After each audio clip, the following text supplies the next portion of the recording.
Hello everyone, this is Poohhead189, and I am a professional author.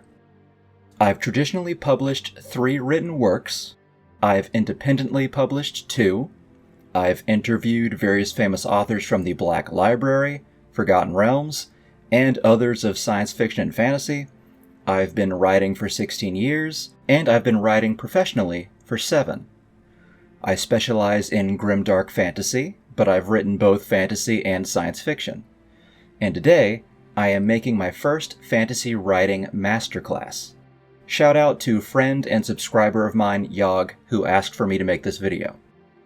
So, if you've tried to listen to various videos on how to be a writer before, or how to world build, or various other topics, you've likely noticed that while they know what they are talking about and don't say anything wrong, they also spew a bunch of bullshit.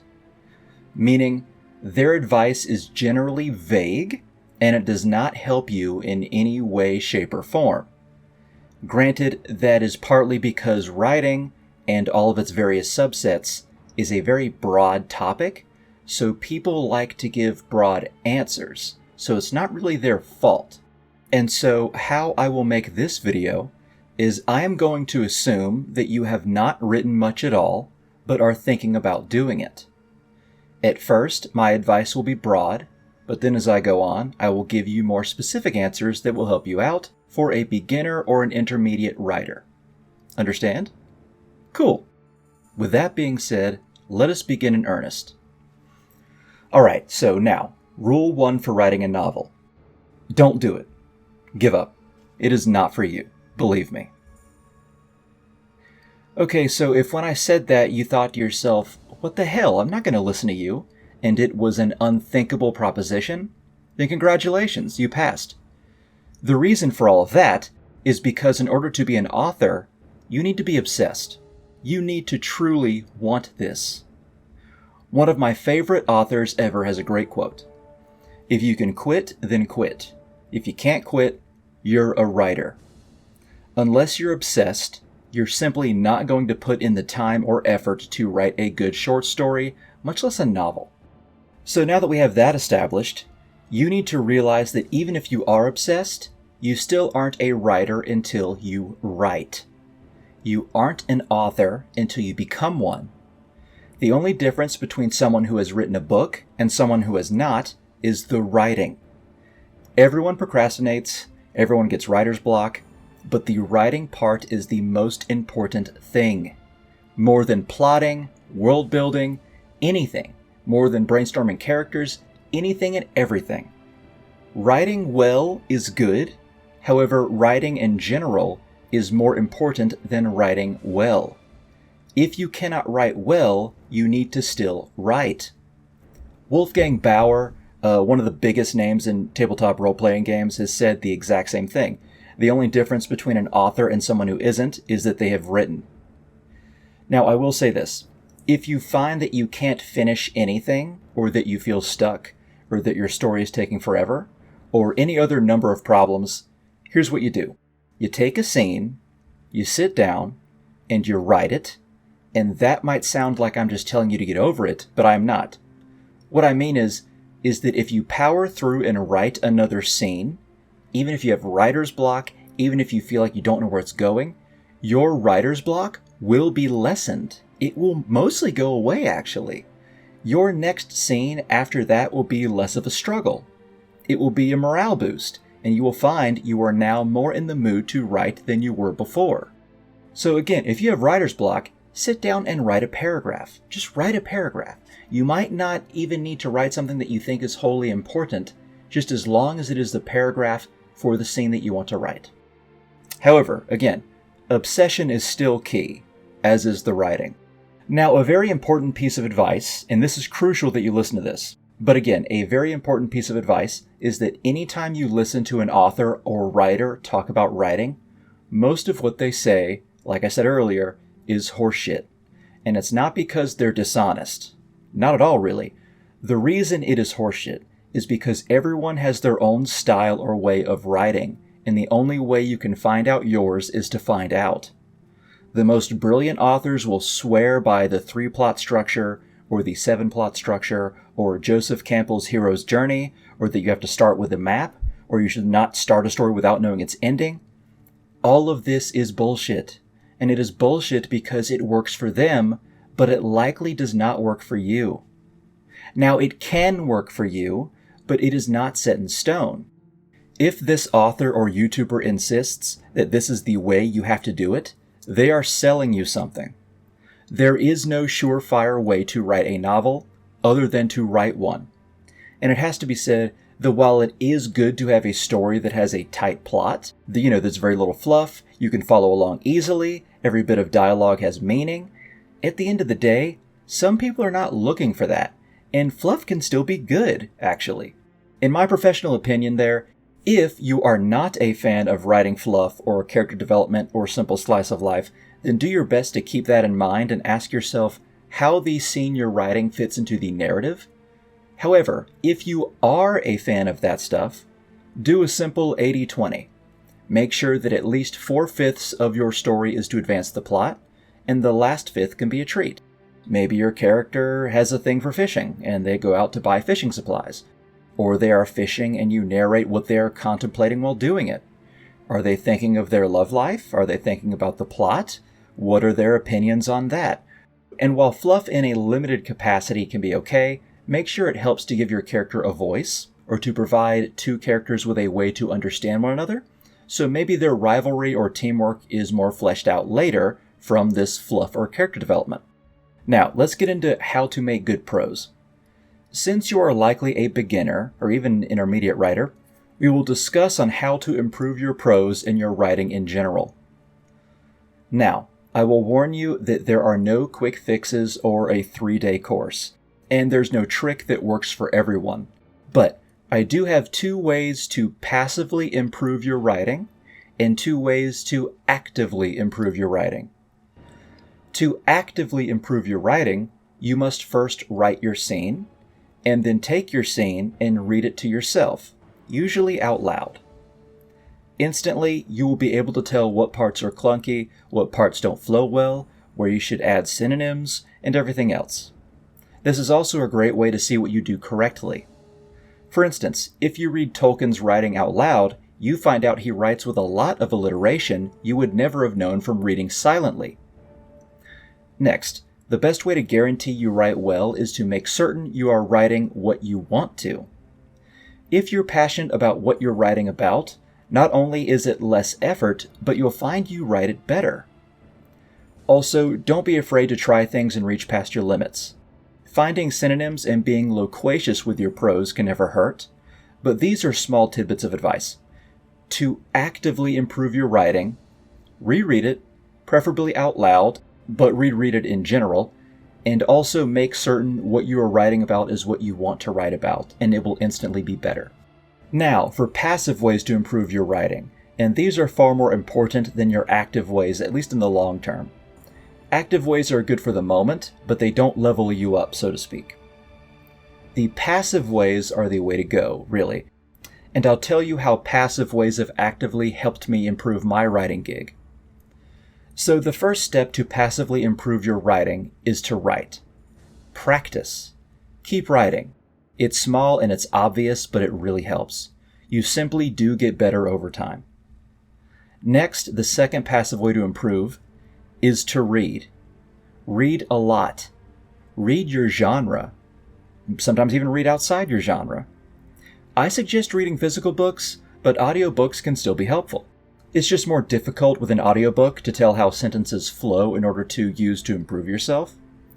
Of course, you hear they flow well or not by hearing them, like you can tell when you read your prose aloud, but you're not trying to improve their prose, you're trying to learn from them. So usually I would say physical books are best, but audiobooks can still help. But how did these 2 passive points help me? Well, about 5 years ago, a sentence popped up in my head. The land of the God Kings was dead, and men picked at the corpse. Gradually, I got this premise. A slave fighter, now unbound, traveling through this desolate wasteland accompanied by a cowardly merchant whom he saved. The fighter was led by revenge, and I wrote a single page on how this transpired, and what butchery happened to everyone else in the caravan and how they got to where they were. And then after about 1,000 words, I stopped. I dropped it and went on to other things. A few years later, I was in a Discord where I met a publisher who was making an anthology for grimdark short stories called No Happy Endings. I told him I was a grimdark author, I had published 2 stories previously, and he decided to commission me. He gave me a week, and I needed to write a 10,000 word story, give or take. Then I remembered that page I wrote a year or 2 prior. I went back, I read it, and I realized I could finish this story. I had just read some Robert E. Howard Conan the Barbarian, as well as a few other Howard stories, and so I got to writing, and I channeled Howard as I did so. 8 days later, I had the story sent in, I was editing and negotiating, and a year later, I had received $800 for the commission and was being interviewed for the story twice. But both times when asked, I said I was channeling Robert E. Howard. I tried to do my best sort of macabre sword and sorcery story, and when I said that, all the authors and the interviewer went, "Oh, that makes so much sense." And the point is, if I hadn't written that first page for practice, I wouldn't have had that story, and if I had not been reading, I wouldn't have been able to write it well enough to be published, or to have even finished it. Both writing and reading contributed to getting myself a gig, and both of those improved your prose. If you want to get better, you need to write, and if you want to get better, you need to read. Both are practice. And here's the thing, do not worry about being original. As long as you aren't copying, you can still emulate someone, because everything you read and everything you write is still going through the filter that is you. I can try to write like Tolkien after reading a bunch of Tolkien as much as I want, but my unique style will still carry even in a manuscript that is influenced by Tolkien's works. Get it? And don't worry if your story has, elves, giants, dragons. Don't worry if there's a king named King Arthur in it. Don't worry if it's the most basic sort of plot ever. As long as you write what you want to write, it will end up different and it will end up good. Now again, don't just copy things, but use as many tropes as you want. If you want a princess that has been stolen and carried away by a dragon and a knight should slay it, do that. It's fine. Just do it. So, after giving some general writing advice and obviously some fantasy advice, let's turn to fantasy a little bit more specifically. So what is fantasy? It's a simple question. No doubt you have a picture in your head of what fantasy is or should be. However, the best and simplest definition is a setting where magic or magical beings exist. This can range from low fantasy, like Conan by Robert E. Howard, the First Law trilogy by Joe Abercrombie, and A Song of Ice and Fire by George R. R. Martin, to science fantasy, like Star Wars or Warhammer 40k. If there's magic, or dragons, or something otherworldly like the Force, it is a setting that can be described as fantasy to some degree. Now that we have that established, how do we write magic? Well, ultimately, it is up to you on how prominent you wish it to be, or how common you wish it to be, or even if it should exist to most extents, and instead you rely on like fictional magical beings like elves, or you try to science your way into making dragons. I cannot and should not inform you on how to use magic for the most part, but I can give you some advice.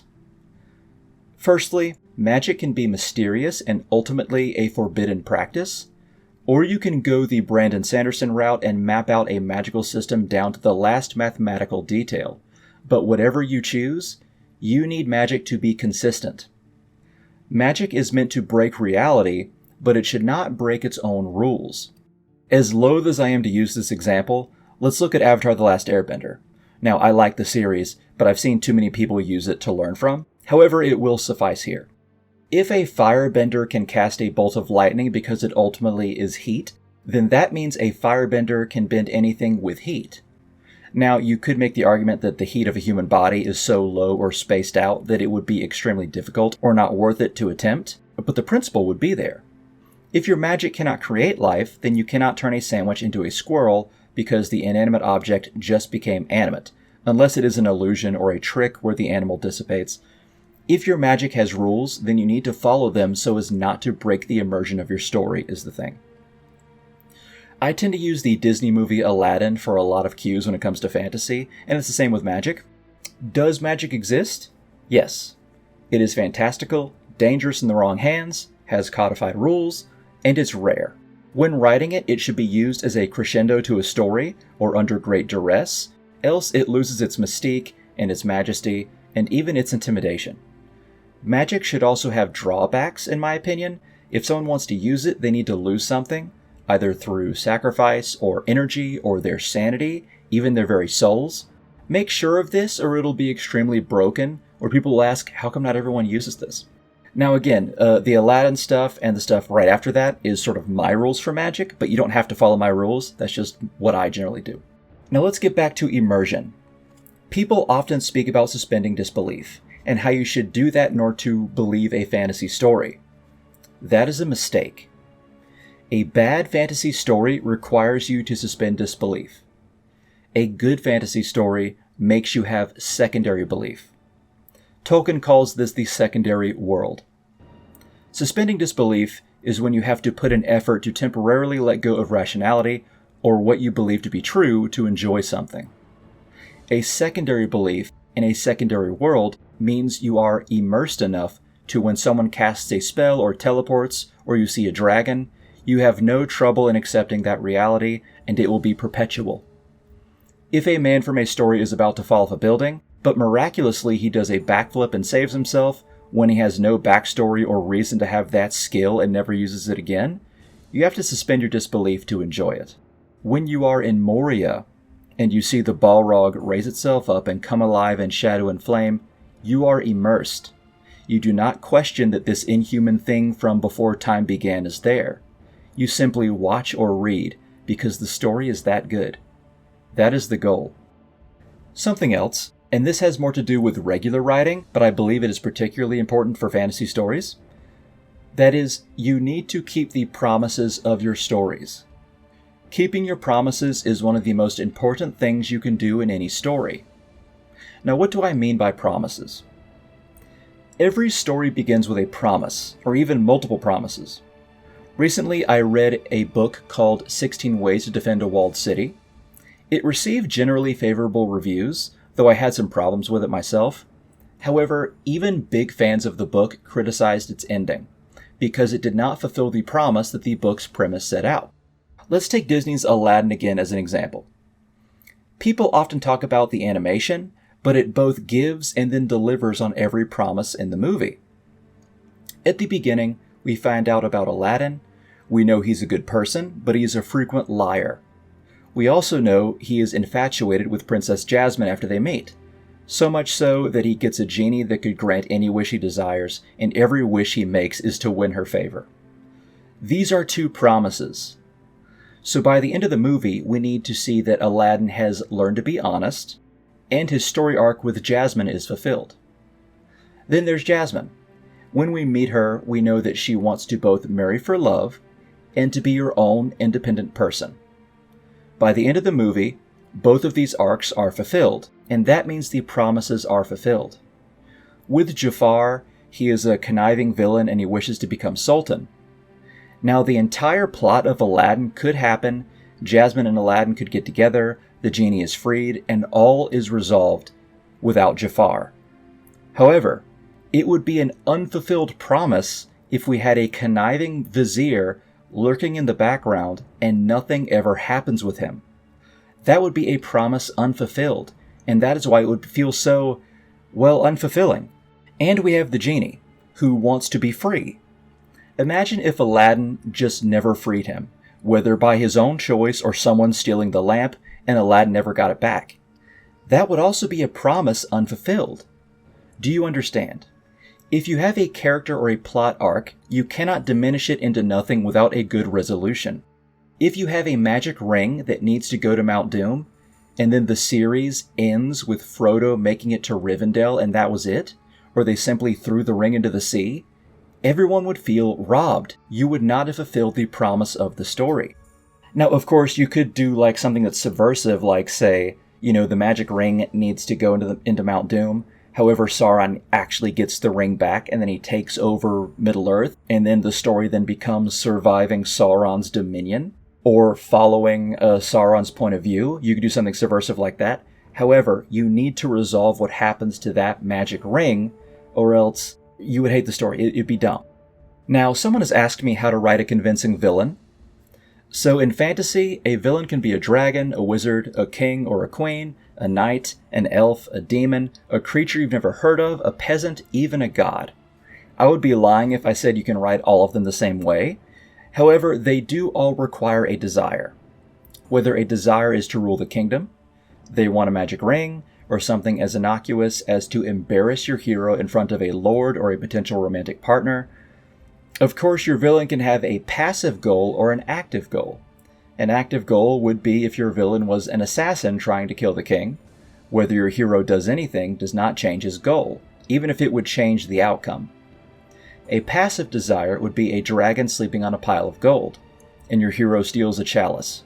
The dragon's goal was to sleep on its ill-gotten gains, but the beast is roused by what your hero does, and then goes and destroys things.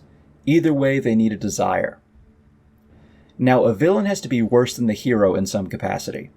A lot of actors love playing villains more than the heroes because they get to ham it up, be wicked for wicked's sake. You can, of course, have a hero that is almost villainous in his flaws, and have a villain that is a lawful or otherwise stand-up person, but there needs to be something that makes the hero more favorable in some form or fashion of morality. Otherwise, you risk your hero becoming a protagonist only without being a hero, and your villain is an antagonist only without being a real villain. However, even if your villain needs to be worse, you can still have a villain with virtues and a hero with flaws. I would also say a villain generally needs a backstory far more than your hero. You can have the concept of a knight who wishes to joust an attorney and write him. Sure, you can figure out the reason, but it does not need to be the first thing you think of.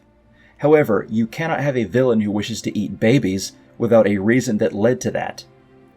Even if you have a villain like Sauron, who never actually shows up in the narrative, at least within the Lord of the Rings trilogy, enough characters speak of him and the background of the setting is spoken of enough to where you know his motivations.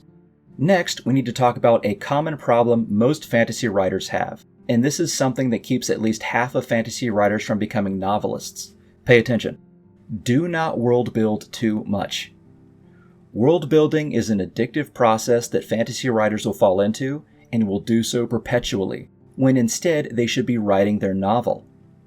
Yes, you do need to world build some. You should know what planet they're on, the basics of various things, but if you're up at 2 a.m. researching 9th century Islamic tax records, you've gone too far, unless it is explicitly tied to a plot point. World building too much is what makes a book that would take 1 year to write take 5 or 10 years to write. Make sure you only get the basics done, and then a few fun aspects or facts to bring your world to life. And this also gets us to another question I've been asked.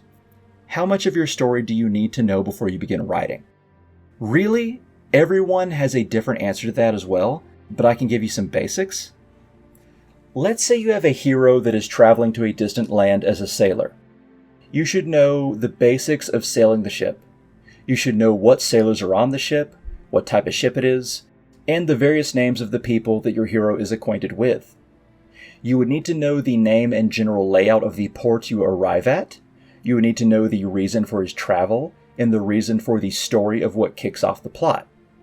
You would need to know who the villain is and why they do what they do, know the name of the nation and the closest surrounding nations likely, but after that, you can just start writing. On my latest novel, my character Baron arrives at an island famous for its trade. I know the name of the island, I know there are 4 merchant families and their family names, I know the names of the planned people he will meet, and the basic 4 plot points that occur there and what leads him to move out of there. After that, I can just write. Sure, well, I need to think up some more and plot a bit more on the way, find the name of a few more people and add some street names. Yeah, of course, but that's easy. As long as I know the scenes that I want, connecting them will be easy. The best stories and characters write themselves, and you are just the vessel that writes it. And the only way that will happen is if you have characters that you like and a story you enjoy, in a world that you like. Now, of course, everyone is different with that. I always find these names kind of dumb, but there's what writers call plotters and pantsers. Now, a plotter is self-explanatory. You write an outline of your story, you know all the story beats before you write, and then you start writing and use the outline religiously. That's a plotter. A pantser is called that because you are writing by the seat of your pants. What it's generally called, that's a better name, is a discovery writer. You start writing and you don't know where it's going. Now, most people fall into the middle of that. Like, Tolkien was mostly a discovery writer. When the hobbits got to Bree, he was surprised that Aragorn was there, just as much as the hobbits were, but he kept writing it.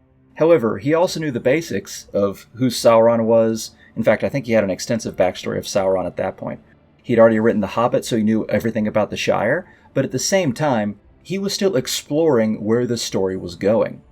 So, while everyone can either be a plotter or a pantser, that mostly just means that they sort of lean towards a certain side. However, everyone falls in the middle somewhere. Okay, everyone, that should be all of the general advice I can give today. I hope you enjoyed it, and most importantly, I hope it was helpful.